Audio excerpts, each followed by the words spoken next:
किसी को ये देखना है कि कंप्लेन कौन करे। फॉर एग्जांपल एक कंज्यूमर इस पोजीशन में ही नहीं है कि वो खुद जाके कोर्ट में कंप्लेन करे, तो उसके बिहाफ पे क्या कोई और भी कंप्लेन कर सकता है? कौन कौन कर सकता है? या तो लीगल एयर कर सकता है, या फिर गवर्नमेंट कर सकती है, या कोई कंज्यूमर ऑर्गेनाइजेशन कर सकती है, कोई और कंज्यूमर कर सकता है on behalf of numerous consumers. तो ये सब हमने पढ़ा था कि कौन कंप्लेन कर सकता है। सही है बेटा जी, ये सब हमने पढ़ लिया था। अच्छा, इसके बाद मुझे कुछ मार्क्स के बारे में जानकारी चाहिए। ISI मार्क किसके ऊपर होता है? इलेक्ट्रिकल इक्विपमेंट्स के ऊपर। Egg mark agriculture, this is AG not EGG। मैंने बहुत सारी कॉपी देखी, एग मार्क अंडा मार्क, EGG में नलायको। AGMARK एग मार्क वो होता है एग्रीकल्चर वाले प्रोडक्ट्स पे, ठीक है। हॉल मार्क, हॉल मार्क किस पे होता है? गोल्ड पे होता है, गोल्ड की प्योरिटी बताता है, ठीक है। अच्छा, FPO फूड प्रोडक्ट्स पे होता है, ठीक है। ऐसे ही FSSAI वो भी फूड प्रोडक्ट्स पे ही होता है, ठीक है। अच्छा, कुछ और मार्क्स होते हैं तो वर्ड्स में थे, कुछ मार्क्स होते हैं ग्रीन, रेड, वो वेजिटेरियन नॉन वेजिटेरियन दिखाते हैं, वो भी मार्क्स हैं, लेकिन वो क्वालिटी नहीं शो कर रहे आपको, बस ये बता रहे हैं कि उसके अंदर क्या है। सही हो गया जी, बैठ जाओ जी। अच्छा, इसके बाद आप आए थे भाई साहब डायरेक्टिंग में, या आप भी छुट्टी पे थे? ओहो, और आप भी छुट्टी पे थे? तीनों छुट्टी पे थे?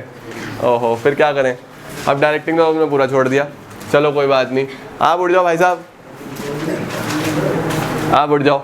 अब हम लोग चलेंगे डायरेक्टिंग की तरफ, ठीक है जी। डायरेक्टिंग की अगर हम बात करें तो सबसे पहले डायरेक्टिंग का मतलब बता भाई, व्हाट इज डायरेक्टिंग? ऐसे लिख के आएगा, डायरेक्टिंग मीन्स डायरेक्ट करना, सुपरवाइज करना, मोटिवेट करना।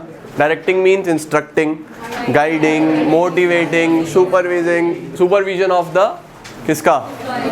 Employee, so that organizational goal is accomplished in an effective as well as efficient manner।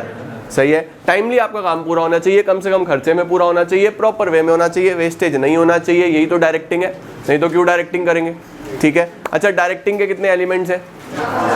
4। Number 1, 2, तीसरा, चौथा, सुपरविजन, मोटिवेशन, लीडरशिप, कम्युनिकेशन। कौन कौन से?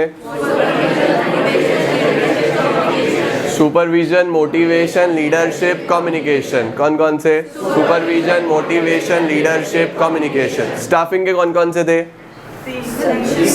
Recruitment, selection, training and development. कौन कौन से? Recruitment, selection, training and development. Directing के supervision, motivation, leadership, communication. सिर्फ चिंटी बोलेंगे अब, कौन कौन से हैं? आप चिंटी नहीं हो, बोल क्यों नहीं रहे? बोलो फटाफट, कौन कौन से? Supervision, motivation, leadership, communication.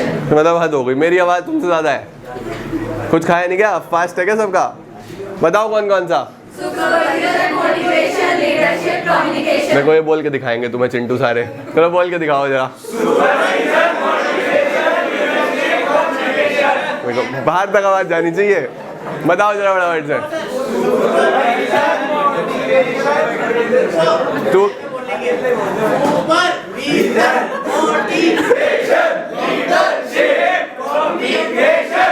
बहुत बढ़िया, बहुत बढ़िया। गुरी के लिए एक बार जोरदार ताली बजाई जाए, बहुत बढ़िया। एक बार और लगवा दे, चलो।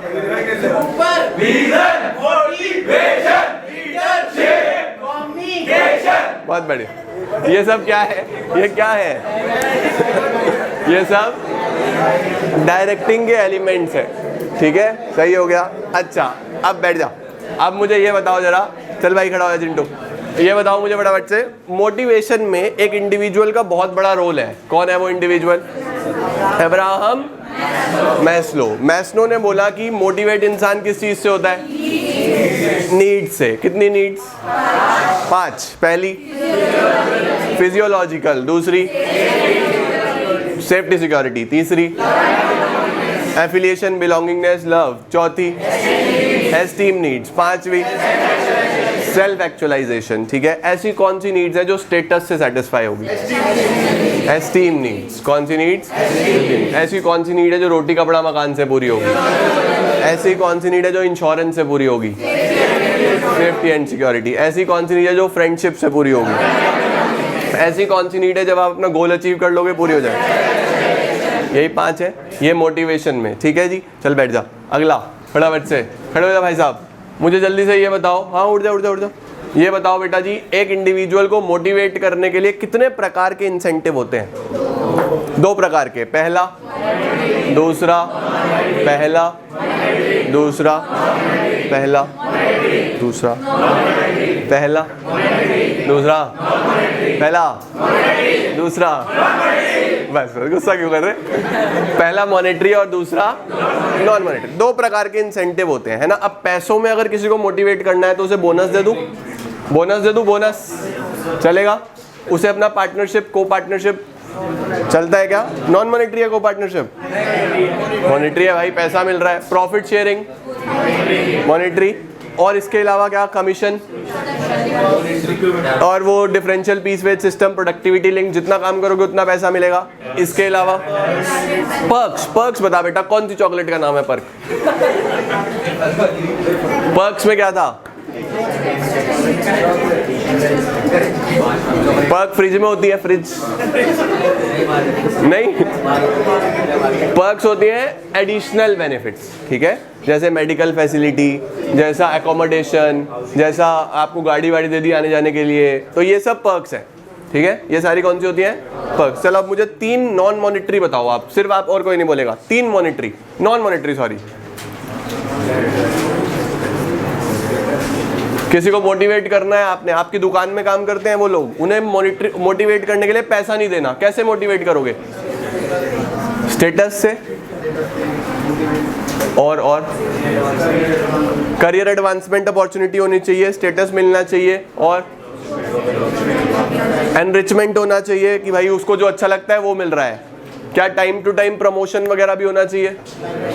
फिर प्रमोशन में तो पैसा बढ़ेगा ना। जॉब सेफ्टी होनी चाहिए, है ना। इसके अलावा क्लाइमेट, क्लाइमेट क्या बहुत ज़रूरी है? अच्छा क्लाइमेट होना बहुत ज़रूरी है या नहीं है? ठीक है, चल बैठ जा। ये हम मोटिवेशन में हमने मोटिवेट करने के लिए मैस्लो की नीड्स आपको याद होनी चाहिए, और ये इंसेंटिव्स याद होने चाहिए। ठीक है, सुपरविजन, मोटिवेशन, तीसरा लीडरशिप। सही है जी। लीडरशिप में हम कुछ स्टाइल्स के बारे में पढ़ रहे थे कल। कितने प्रकार की leadership? 3, autocratic, democratic, lazy fair. सही है। सेल्फ सेंटर्ड कौन सी होती है? सोच लो जरा, सोच के बताना, सोच के, जल्दी से बताओ। बॉस सेंटर्ड, सेल्फ सेंटर्ड, बस मैं अपने आप को सब कुछ समझ। ऑटोक्रेटिक, ठीक है जी। ऑटोक्रेटिक में वो हिटलर बोलता है बस मैं ही हूँ जो हूँ, ठीक है या नहीं है? बस जो मैंने कह दिया वो होगा ही होगा, वो फाइनल है। मेरी बात पे कोई भी आगे से ना नहीं कर सकता। मैं पूछ ही नहीं रहा, मैं कह रहा हूँ बस कह दिया, बात खत्म। ठीक है ना। जैसे कई बार पापा कह देते हैं बेटा हो गया तो हो गया, बस कह दिया ना, नहीं मिलेगा फ़ोन तो नहीं मिलेगा, चल पढ़ ले जाके चुपचाप, बस बहुत हो गया अब तेरा। ठीक है क्या? ये कौन सा है हमारे पास? ऑटोक्रेटिक। सही है। दूसरा कौन सा आता है? डेमोक्रेटिक। ओम, डेमोक्रेटिक का मतलब बताओ। खड़े हो जाओ थोड़ा सा, कस दो पैरों को। ग्रुप सेंटर्ड होता है डेमोक्रेटिक, मतलब एक लीडर अकेला डिसीजन लेता है या सबसे पूछ के? सबसे पूछ के, वो डेमोक्रेटिक होता है। क्या डेमोक्रेटिक में लीडर डॉगमेटिक होता है? नहीं, ऑटोक्रेटिक में होता है। Very good. तीसरा होता है लेजी फेयर। लेजी फेयर और डेमोक्रेटिक में क्या फर्क है? लेजी फेयर में सब मतलब अपने अपने रिगार्डिंग डिसीजन ले सकते हैं, सब खुद कर सकते हैं। उसमें लीडर का क्या रोल होता है? कोई रोल नहीं है, मतलब भाई रिसोर्सेज तो वही लाएगा, रिसोर्सेज वगैरह कौन लाएगा? लीडर लाएगा। वो किस में आता है? लेजी फेयर में आता है। वो किस में आता है? Lazy fair. तो ये 3 प्रकार के क्या है? Leadership styles. लीडरशिप स्टाइल्स याद रहेंगे। कितने हैं जी? कौन कौन से? Autocratic, democratic, lazy fair. याद हो गया जी। अच्छा, इसके बाद हमारे पास आता है last, communication. Supervision, motivation, leadership और कम्युनिकेशन। कम्युनिकेशन की अगर मैं बात करूं तो कम्युनिकेशन मतलब बात करना। कम्युनिकेशन 1 वे, 2 वे? 2 वे। कम्युनिकेशन कौन सा होता है? हमेशा 2 वे। 1 वे एक तरफ से बात करना, और 2 वे दोनों तरीके से बात करना। ठीक है। अब कम्युनिकेशन में भी अगर हम बात करें तो कितने प्रकार का कम्युनिकेशन? फॉर्मल और इनफॉर्मल। और उससे पहले प्रोसेस भी चाहिए। प्रोसेस की शुरुआत किससे होगी? सेंडर, मैसेज भेजने वाला, है ना। उसके दिमाग में कुछ आया होगा, उसको क्या बोलते हैं? मैसेज। तो पहले सेंडर आएगा, फिर एनकोडिंग होगी, फिर वो जिस माध्यम से जाएगा, मीडिया, 5 डिकोडिंग, 6 रिसीवर, और लास्ट जवाब वापस आएगा तो फीडबैक। सही है जी, सही है। और 8वां नॉइस प्रोसेस का पार्ट है या एलिमेंट है? नॉइस एक एलिमेंट है, प्रोसेस का पार्ट। और एलिमेंट आएगा तो 8 आएंगे, प्रोसेस आएगा तो 7 पॉइंट लिख के आओगे। ठीक हो गया। ये आ गया हमारे पास कम्युनिकेशन, और कम्युनिकेशन में फॉर्मल, इनफॉर्मल। ठीक है। अब for example I am a CEO of the company. ठीक है। अब मुझे कुछ मैसेज भेजना है पूरी कंपनी में, तो क्या मैं माइक लगा के सबको, या सबको मेल कर दूं? मेल कर दूं। ये फॉर्मल है, इनफॉर्मल? फॉर्मल है। ठीक है। अब फॉर्मल में आप लोगों ने कुछ टाइप्स भी पढ़े होंगे। फॉर्मल के कुछ टाइप पढ़े। नीचे से ऊपर जा रहा है तो नीचे से ऊपर, अपवर्ड, ऊपर से नीचे आ रहा है, क्या दोनों ही वर्टिकल है? ठीक है, सही है। अच्छा, ऐसे चल रहा है हॉरिजॉन्टल, सेम लेवल, एक नीचे एक उधर कहीं ऊपर, डायगोनल। इस तरीके के 4 चीजें पढ़ी थी आप लोगों ने। ठीक है। कौन सी कम्युनिकेशन को ग्रेप वाइन कम्युनिकेशन बोलते हैं? इनफॉर्मल को क्या बोलते हैं? Grapevine communication. Grapevine मतलब कहीं भी चली आती है वो, कुछ भी। ठीक है या नहीं है? This is known as grapevine communication. ठीक है। ये हमने पढ़ा था किसके अंदर?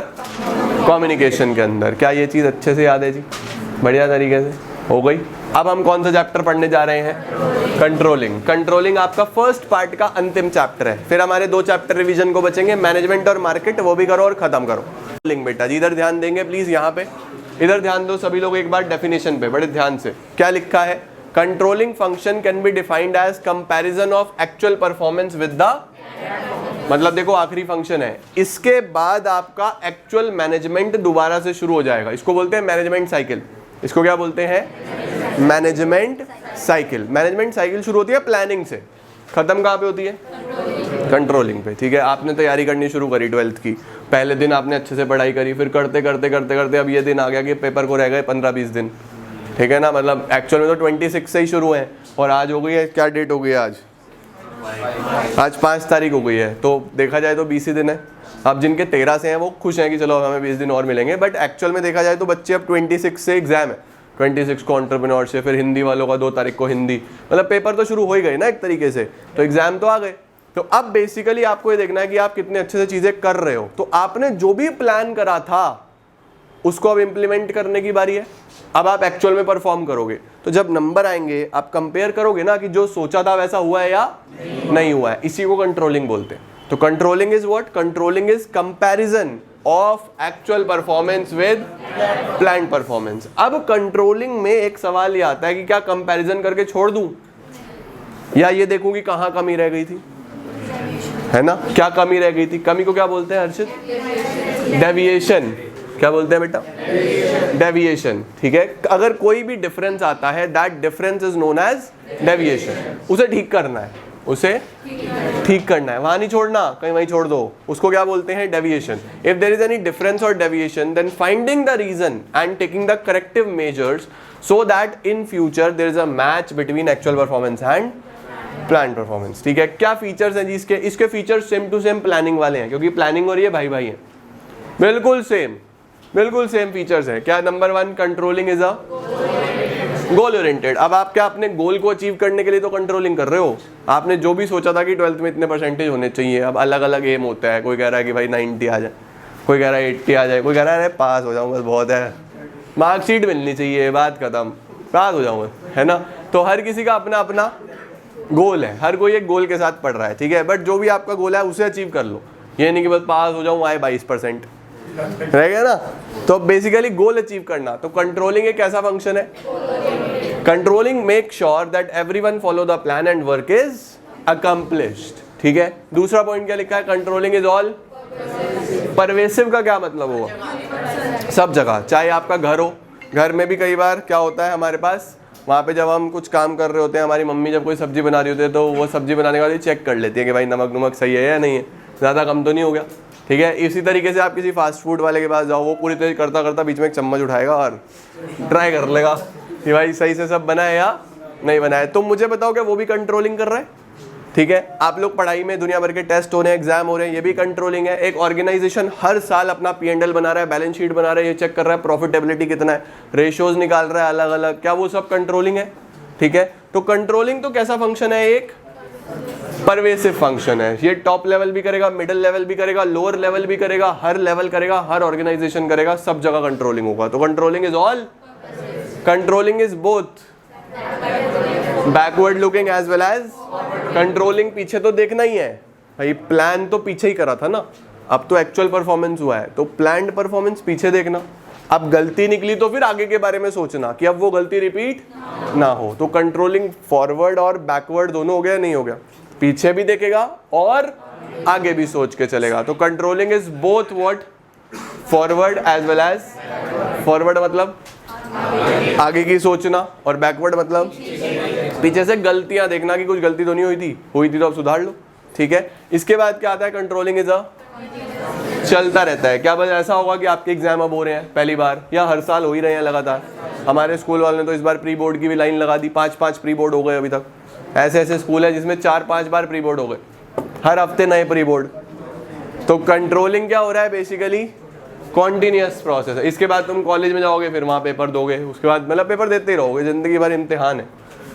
अच्छा जी, इंपॉर्टेंस ऑफ कंट्रोलिंग। कंट्रोलिंग क्यों जरूरी होता है बेटा जी, क्योंकि सबसे पहले इट हेल्प्स इन अचीविंग, आपको ये आपके गोल अचीव करने में मदद करता है। क्योंकि अगर आप चेक ही नहीं करोगे तो आपको क्या पता कि आप गोल तक जा रहे हो या नहीं जा रहे हो। Number 2, it helps in judging accuracy of, ये आपको मदद करता है ये चेक करने में कि आपने जो स्टैंडर्ड सेट करे थे वो कितने एक्यूरेट थे। फॉर एग्जाम्पल, मेरे फर्स्ट से लेके 10th तक कभी 40% से ऊपर नंबर आए नहीं, मजाक कर रहा हूँ वैसे, कितने कभी भी 40% से ऊपर नंबर आए नहीं। और मैंने 12th में अपना एम रखा 100%। इस बार तो बस मैं बालम खीरा चूरन खा लूंगा और फुल दिमाग चल जाएगा उससे, ठीक है। अब सोचो, अब जरा सोचो, मैंने एक ऐसा स्टैंडर्ड सेट कर दिया जो कि हो सकता है अचीव कभी इम्पॉसिबल ही है, कभी हो ही ना भाई, 40% से 100 थोड़ी ना हो जाएंगे। फिर 12th का रिजल्ट आया, मेरे आए 42%, ठीक है। अभी देखो, अभी तक कितने आए थे, अभी तक कितने आए थे 40, इस बार कितने आए 42, 2% बढ़ गए। अब ये जो 2% बढ़े, ये जो 2% बढ़े, चूरन का कमाल नहीं है कहीं सोच रहे हो। यहाँ से मुझे पता चल गया कि मैंने जो स्टैंडर्ड सेट करा था वो कोई बहुत बढ़िया स्टैंडर्ड नहीं। अगर मैं 50 रखता तो हो सकता है शायद उसके आसपास पहुँच जाता, मैंने रखा 100, वो मेरे लिए वैसे ही अनअचीवेबल। क्या फायदा ऐसा टारगेट सेट करके। तो ये आपको मदद करता है ये देखने में कि कितने एक्यूरेटली आपने स्टैंडर्ड सेट करा है, ठीक है। नंबर 3 क्या होता है, making efficient use of resources. देखो क्या बोला, जैसे ट्रैफिक सिग्नल आपको गाइड करता है और आपको सही ट्रैक पे रखता है, उसी तरीके से कंट्रोलिंग में भी हर एक्टिविटी को चेक किया जाता है कि ठीक से हो रहा है या नहीं हो रहा है। तो ये भी आपको मदद करता है आपके ऑर्गेनाइजेशन गोल्स अचीव करने में। इसके बाद it helps in improving employee motivation. Employee motivate रहता है, क्यों मोटिवेट रहता है, क्योंकि उसकी गलती कहीं भी होती है उसको वहीं पे ठीक कर दिया जाता है, वो अच्छे से काम करता रहता है, आगे बढ़ता रहता है, उसका पर्सनल डेवलपमेंट भी हो रहा है और ऑर्गेनाइजेशनल का ओवरऑल डेवलपमेंट भी हो रहा है, तो मोटिवेटेड तो रहेगा ही ना, ठीक है। इसके बाद क्या होता है, it helps in ensuring order and order, discipline बना रहता है, प्रॉपर ऑर्डर रहेगा, प्रॉपर डिसिप्लिन रहेगा। इसके बाद फैसिलिटेट्स कंट्रोलिंग, इससे क्या होता है जी यहाँ पे proper coordination, sorry facilitates coordination, coordination बना रहेगा। कोऑर्डिनेशन कैसे बना रहेगा, जब एक अच्छा कंट्रोल सिस्टम होगा, जब एक एक इंडिविजुअल के ऊपर नजर रखी जा रही है, उसको सुपरवाइज करा जा रहा है, मोटिवेट करा जा रहा है, छोटी छोटी गलतियां सुधारी जा रही हैं, तो क्या लड़ाई झगड़े के चांसेस भी कम होंगे। अगर कहीं पे भी डुप्लीकेशन हो रहा होगा, यानी एक काम 2 बार हो रहा होगा, उसे वहीं पे बता दिया जाएगा कि भाई 2 बार हो रहा है काम, एक रोक लो, यही तो कंट्रोलिंग है। तो क्या कोऑर्डिनेशन प्रॉपर बना रहेगा या नहीं बना रहेगा, ये इसकी इंपॉर्टेंस में आ जाता है। अब आता है कंट्रोलिंग का प्रोसेस। लो जी, ये हमारे पास कंट्रोलिंग का प्रोसेस है, बहुत सिंपल सा, आपने ये प्रोसेस पढ़ना है और आपका चैप्टर खत्म। बड़ा सिंपल सा ये प्रोसेस है, छोटा सा चैप्टर है हमारे पास, ठीक है।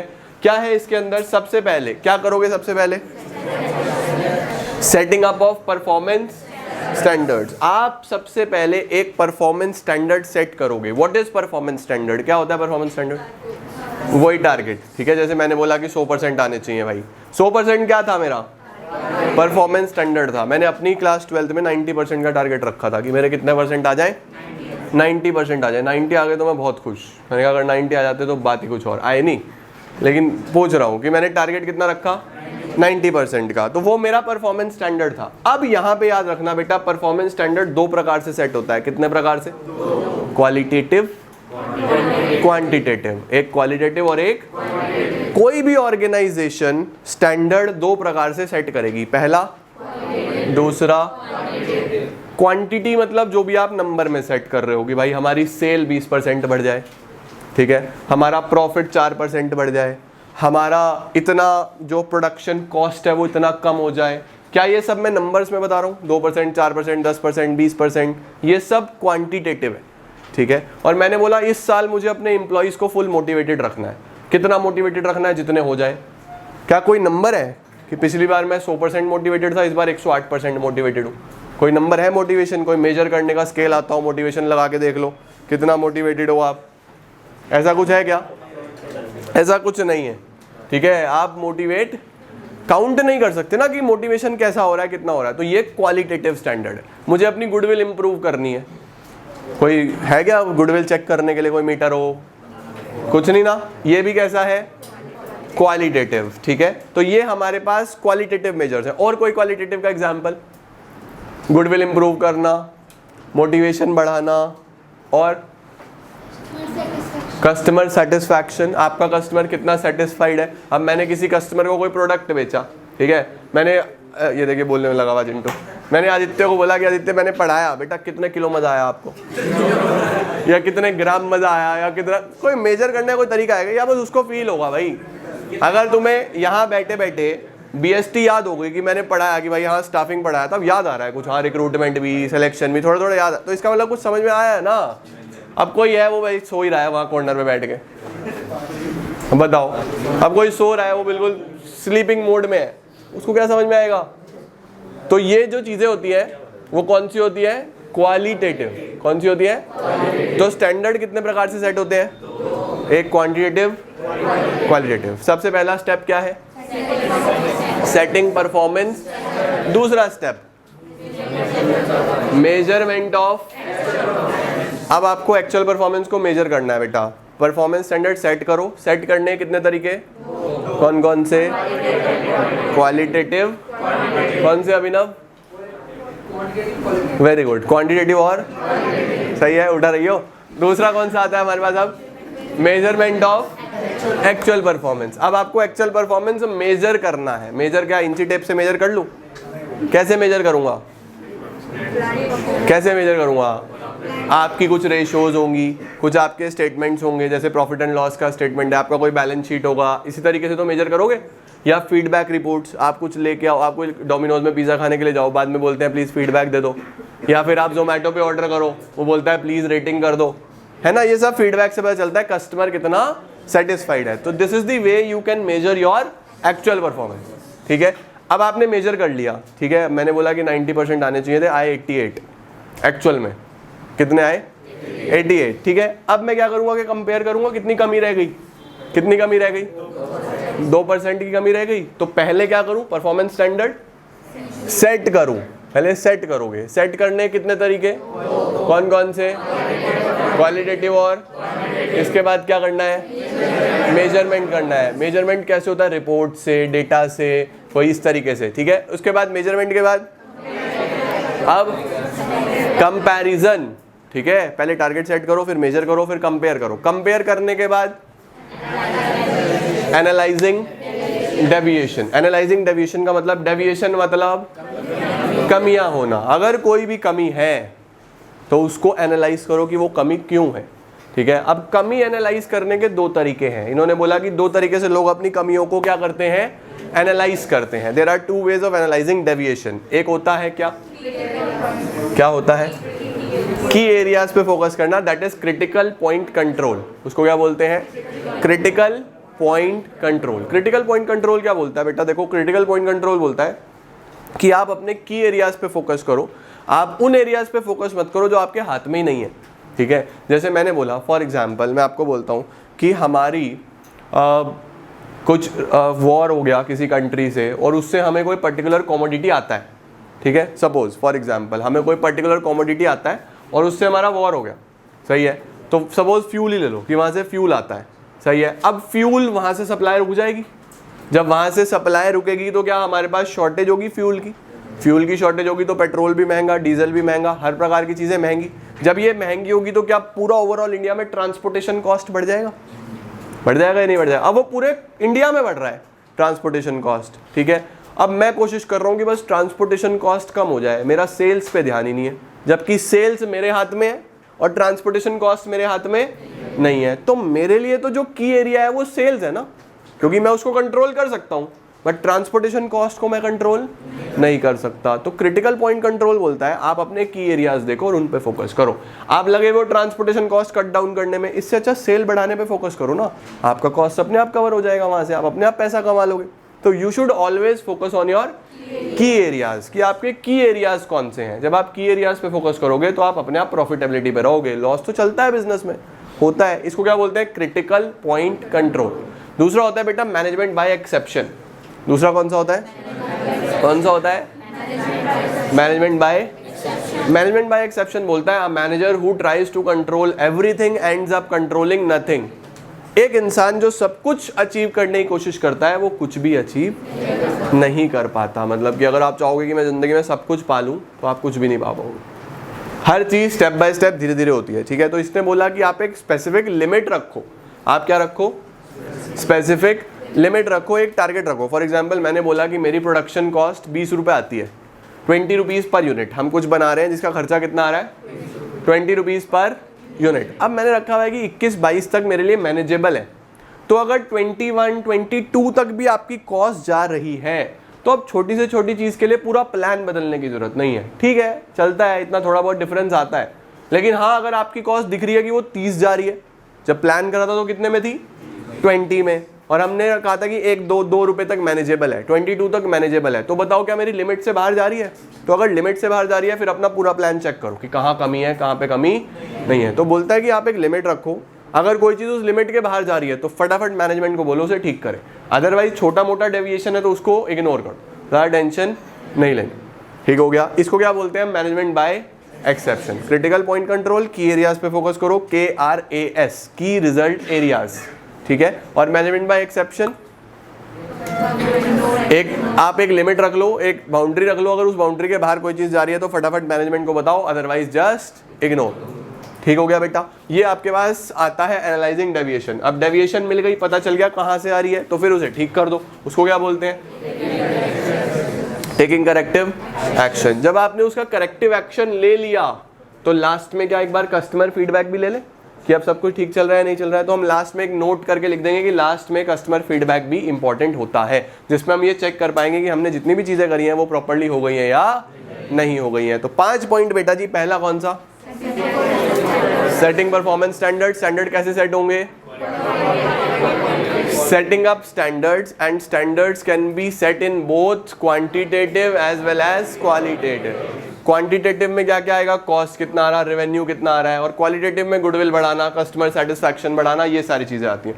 दूसरे नंबर पे आपको क्या करना है? परफॉर्मेंस मेजर करना है। परफॉर्मेंस मेजर करने के लिए बहुत सारी रिपोर्ट्स होती हैं, रेशोज होती हैं, पर्सनल ऑब्जर्वेशन आपको देख के भी पता चल जाएगा, है ना। Number 4 sample checking. आप सैंपल चेक कर सकते हो, रैंडम चेकिंग कर सकते हो कि प्रॉपर्ली काम हो रहा है ठीक से या नहीं हो रहा है, ठीक है। उसके बाद क्या करोगे? Comparison of actual performance against standards, ठीक है। इसके बाद क्या करना है बेटा जी? Analysing the deviation. Deviation analyse करने के लिए CPC और MBE। क्या क्या? CPC MBE।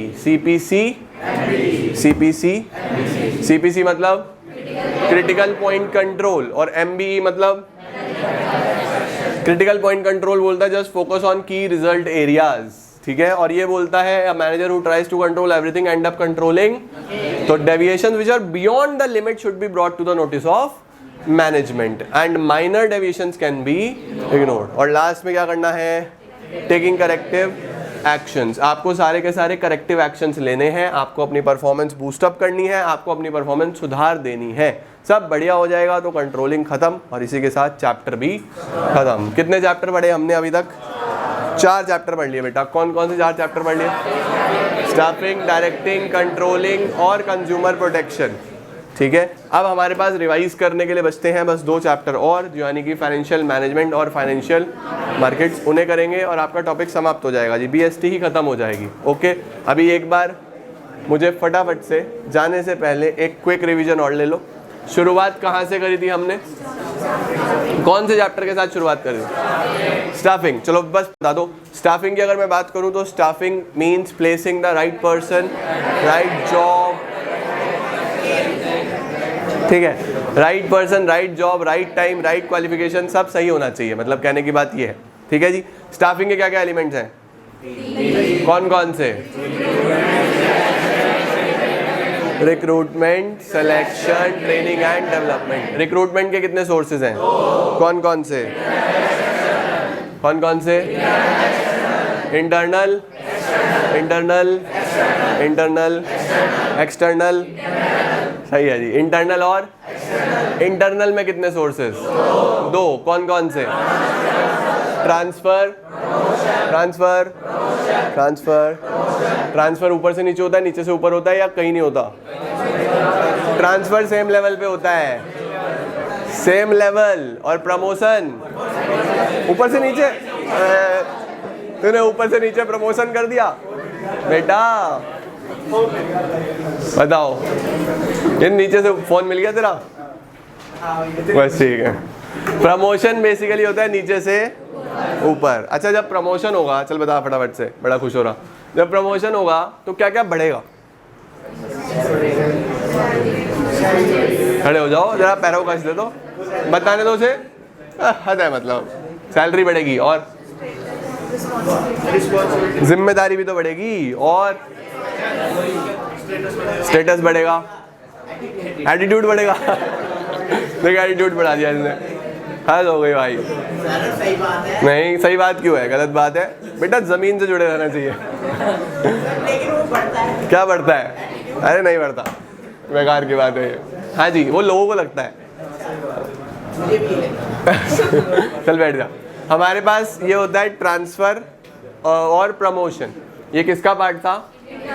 Internal recruitment. External recruitment के बहुत सारे, फैक्ट्री के बाहर अगर पोस्टर लगा हुआ, एक लिस्ट में से ले रहा हूँ दो, naukri.com, वेब पब्लिशिंग, स्कूल से लिया, कॉलेज से, कैंपस, इंटरनेट से, वेब पब्लिशिंग पक्का, या मीडिया? हाँ बेटा। अच्छा, बहुत सारे मीडिया है, this is all social media भी तो एक प्रकार का मीडिया है, ठीक है। टीवी पे दिखा दो, अगर लेबर की जरूरत पड़ गई तो याद हो गई ना, याद है सारे के सारे अच्छे से। अच्छा जी, रिकमेंडेशन भी था इसके अंदर। चलो, और दो पंडित जी थे हमारे, एक सरकारी और एक प्राइवेट। अगर प्लेसमेंट एजेंसीज हैं प्राइवेट, और अगर हम बात करें गवर्नमेंट है तो एम्प्लॉयमेंट एक्सचेंज, ठीक है। ये था रिक्रूटमेंट में। सिलेक्शन में कितने टेस्ट होते हैं? PATI test, P for personality, A aptitude, T trade, I interest और इंटेलिजेंस। ये 5 टेस्ट हैं, याद रखना, पेपर में पक्का आएंगे पांचों टेस्ट, ठीक है। टेस्ट के बाद क्या होगा? इंटरव्यू। इंटरव्यू से पहले क्या होगा? टेस्ट होगा। टेस्ट से पहले क्या होगा? प्रिलिमिनरी स्क्रीनिंग, यानी पहले स्क्रीनिंग, फिर टेस्ट, फिर इंटरव्यू। इंटरव्यू के बाद क्या होगा? Reference and background check. Reference check करने के बाद डिसीजन के बाद मेडिकल एग्जामिनेशन, एग्जामिनेशन के बाद very good job offer, job offer के बाद बस पूरा रट लिया तुमने अच्छे तरीके से। अच्छा, ये सब हमने क्या पढ़ा है?